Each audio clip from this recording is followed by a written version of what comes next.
Hello everyone, welcome back to દયા Patels ઈ-લર્નિંગ zone. આશા રાખું છું તમે બધા કુશલ મંગલ હશો, ઘરે હશો, સુરક્ષિત હશો. એન્ડ લાસ્ટ લેક્ચરમાં આપણે સેક્શન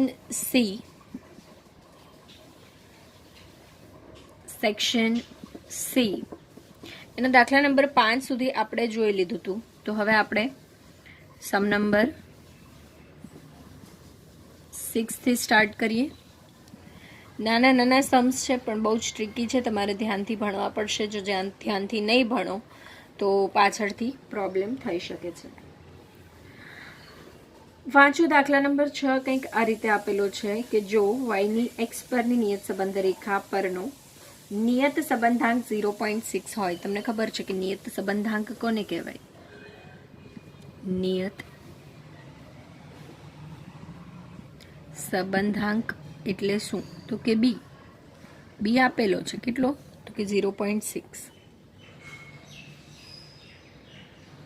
બીજું કીધું છે કે એક્સ અને વાયના પ્રમાણિત વિચલન અનુક્રમે 5 અને 3 છે. એક્સનું પ્રમાણિત વિચલન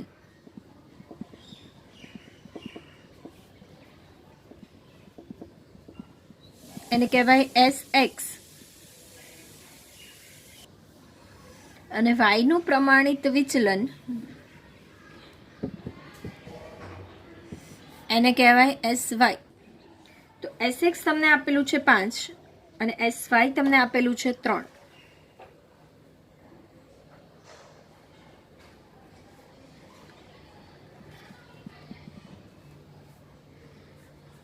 તો નિશ્ચયાકતાનો આંક શોધો. હવે કાલે એક દાખલો મેં તમને ભૂલથી આપેલો હતો હોમવર્કમાં, 5 નંબરનો દાખલો સેક્શન Fનો, કે જેમાં તમને કીધું હતું કે વિશ્વસનીયતા ચેક કરો. તો આ વાળો જે કન્સેપ્ટ છે આપણો 100% બાકી છે. હવે નિશ્ચાયકતાનો આંક એટલે શું? તો કે કેપિટલ R², અને કહેવાય નિશ્ચાયકતાનો આંક. તો એ શોધી કઈ રીતે શકાય? તો કે R² બરાબર છોટા R² ને તો ઓળખો છો ને, સહસંબંધાંક બરાબર. તો કે એ રીતે આપણે શોધી શકીએ છીએ.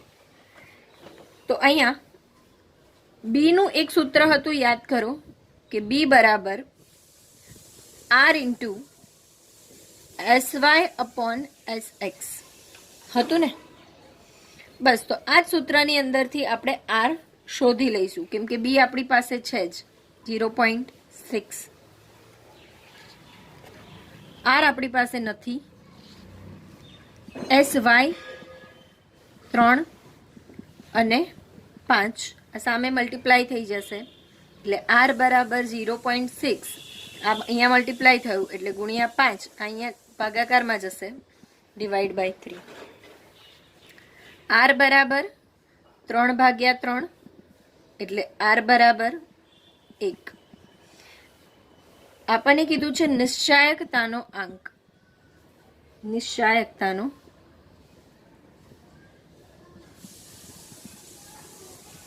આંક. નિશ્ચાયકતાનો આંક એટલે શું કહેવાય? તો કે R². અને R² એટલે શું કહેવાય? તો કે R². અને એ R આપણને કેટલો મળ્યો? 1. તો એનું સ્ક્વેર. ક્લિયર? યાદ રાખજો, નિશ્ચાયકતાનો આંક એટલે સહસંબંધાંકનો વર્ગ. એનું કામ શું છે?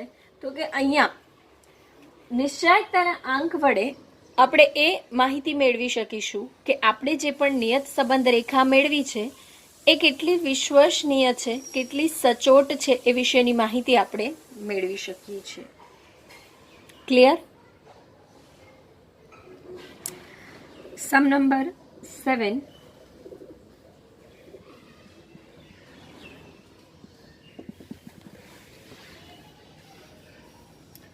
જો વાયની એક્સ પરની નિયત સંબંધ રેખા ઓલરેડી આપેલી છે,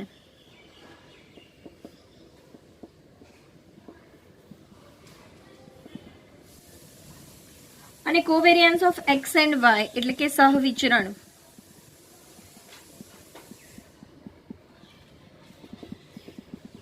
કેટલું છે? 50. તો SX શોધો. જ્યારે પણ તમને આ રીતની કંઈક માહિતી આપેલી હોય કે જેની અંદર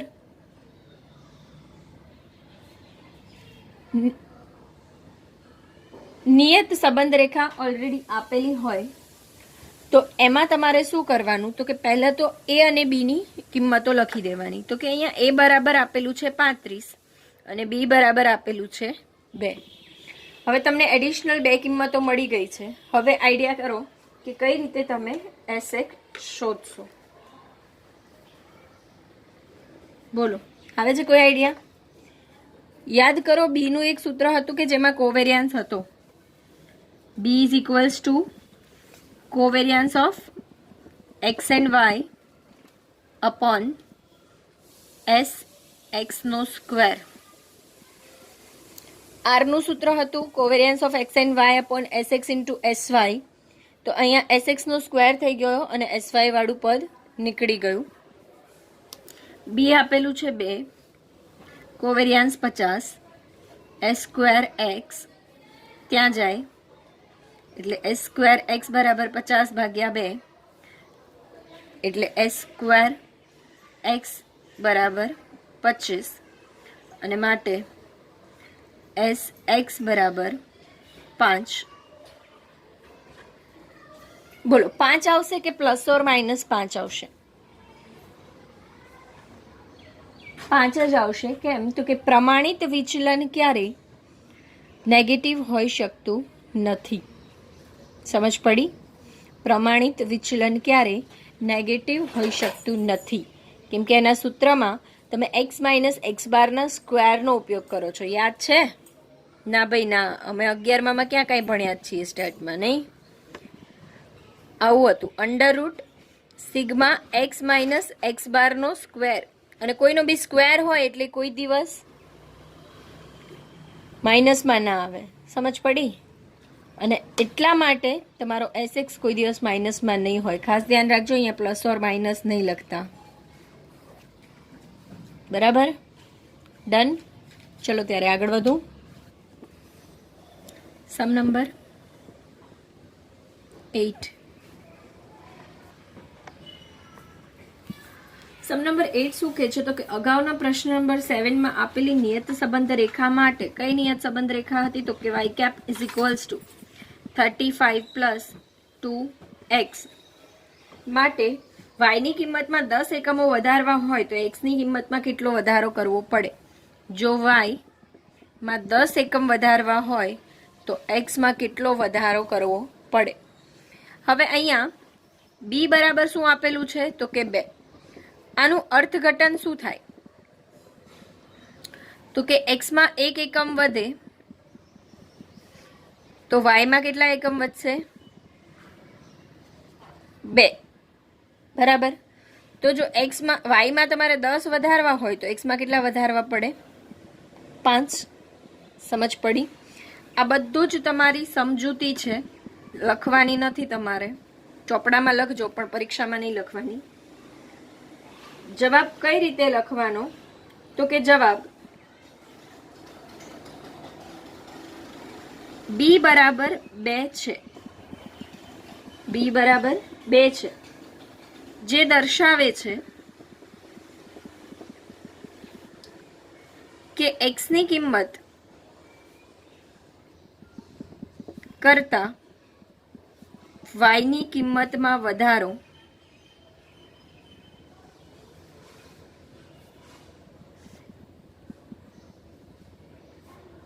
બમણો વધારો થાય છે.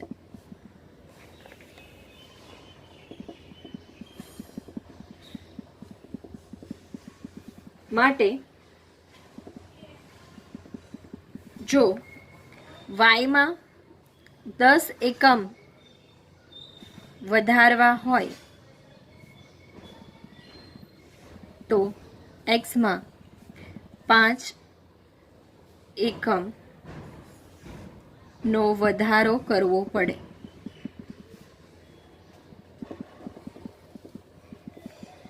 આ રીતે તમારે સમજૂતી લખવાની છે. સોરી, જવાબ લખવાનો છે. સમજૂતી તમારે એક્ઝામમાં લખવાની નથી. ક્લિયર? ચલો ત્યારે દાખલા નંબર 9.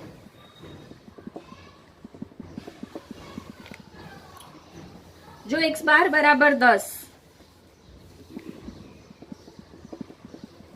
y બાર બરાબર 25, x માઇનસ 10 ગુણ્યા y માઇનસ 25 બરાબર 120, સિગ્મા x માઇનસ 10 નો સ્ક્વેર બરાબર 100. તો y ની x પરની નિયત સંબંધ રેખા માટે y અને b ની કિંમતો મેળવો. સોરી, a અને b ની કિંમતો મેળવો. બરાબર. તો કે સિમ્પલ આપેલું જ છે x માઇનસ x બાર y માઇનસ y બાર. જો x બાર 10 છે, y બાર 25 છે, x માઇનસ x બાર નો સ્ક્વેર આપેલો છે. સિમ્પલ ઇઝીલી બધું જ મળી જાય. b બરાબર સિગ્મા x માઇનસ x બાર ઇન્ટુ y માઇનસ y બાર. યાદ કરો બચપનમાં પહેલું જ સૂત્ર આ હતું આપણા આ ચેપ્ટરનું. 3.1 યાદ આવ્યું? બસ કિંમતો મૂકો, જવાબ લાવો. 120 ભાગ્યા 100. એ જ રીતે આપણે એ નું સૂત્ર મૂકીશું. a is equals two y bar minus b into x bar. y બાર કેટલો છે? 25, b 1.5, x બાર 10, 25 માંથી 12 જાય, 13 વધે. તો a બરાબર, જ્યારે આપણને સ્પેશિયલી a અને b જ શોધવાનું કીધું છે તો a અને b ને ડબ્બામાં ભરવા. બરાબર. જો આપણને નિયત સંબંધ રેખા કીધું હોય તો યાદ કરો હું નિયત સંબંધ રેખાને ડબ્બામાં ભરું છું, પણ અહીંયા તમારા જવાબ આ જ છે એટલે આને પણ ડબ્બામાં ભરવા જરૂરી છે. બરાબર. દાખલા નંબર 10.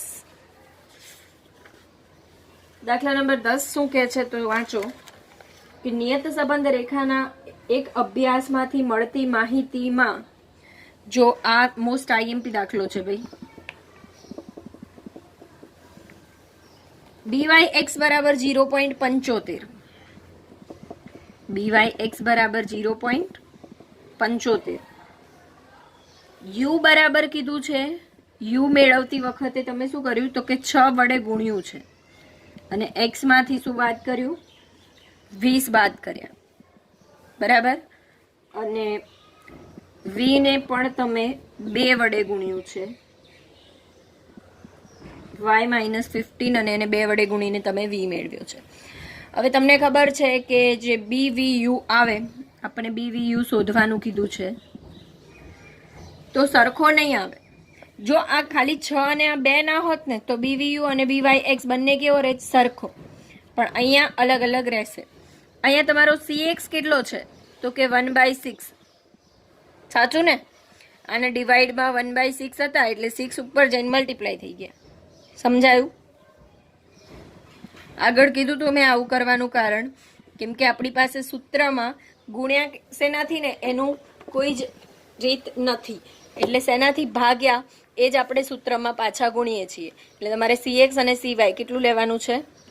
આ પ્રમાણે. બરાબર. હવે આપણે ફાઇન્ડ કરતા હતા જ્યારે byx, તો આવું કરતા હતા bvu into cy upon cx. Right. આખું uv વાળું સૂત્ર એટલે bvu અને એને cy અપોન cx થી ગુણતા હતા અને મળતું હતું byx. આપણી પાસે અત્યારે byx છે, આપણે bvu શોધવું છે. બરાબર. એટલે આપણે આનાથી ઊંધું કરવું પડે. તો કે byx અહીંયા ગુણાઈ જાય એટલે cx અપોન અહીંયા ભગાઈ જાય એટલે cy બરાબર bvu. આ તમારા સૂત્રમાં આ તમારે ધ્યાન રાખવું પડશે. બસ હવે તો સિમ્પલ. તો bvu બરાબર byx ગુણ્યા cx અપોન cy. byx મળે છે 0.75, cx મળ્યું 1/6, cy મળ્યું 1/2. બરાબર. 0.75 આ તમારું થઈ જશે 2/6. આ બગડો ઉપર જતો રહ્યો, રેસિપ્રોકલ થઈ ગયું. આવી રીતે અહીંયા ખબર પડે ને, 2/1 આવી જાય. સમજાયું? 1 1 કેન્સલ, 2/6. એટલે તમારો જવાબ જે છે એ આવશે 0.25. તો તો BVU બરાબર 0.25 ડબ્બામાં ભરી દેવાનું. ક્લિયર? તો મિત્રો આપણે સેક્શન ડી ચાલુ કરીશું, પતશે નહીં, લેક્ચર અનનેસેસરી બહુ જ લાંબો થઈ જશે. તો એટલા માટે આપણે આ લેક્ચરમાં આટલું રાખીએ છીએ. હોમવર્કમાં મેં તમને દાખલા નંબર 5 આપ્યો તો એમાં તમને કીધું હતું કે નિયત સંબંધ રેખાની વિશ્વસનીયતા ચેક કરો. તો એમાં તમારે R² પણ શોધવાનો હતો. માટે કાલે આપેલા હોમવર્કમાં તમને દાખલા નંબર 5 જો ડાઉટમાં હોય તો અત્યારે સાઈડમાં રાખો, એ દાખલો હું કરાવી દઈશ. ઓકે, દાખલા નંબર 5 સાઈડમાં રાખજો, એ દાખલો હું તમને કરાવી દઈશ. અત્યારે હવે તમને હોમવર્કમાં મારે ચલો કશું જ નથી આપવું, ઉદાહરણો પૂરા કરો જેટલા પણ બાકી હોય એટલા. ઓકે, જલસા કરો. ચલો, જય હિન્દ, જય ભારત.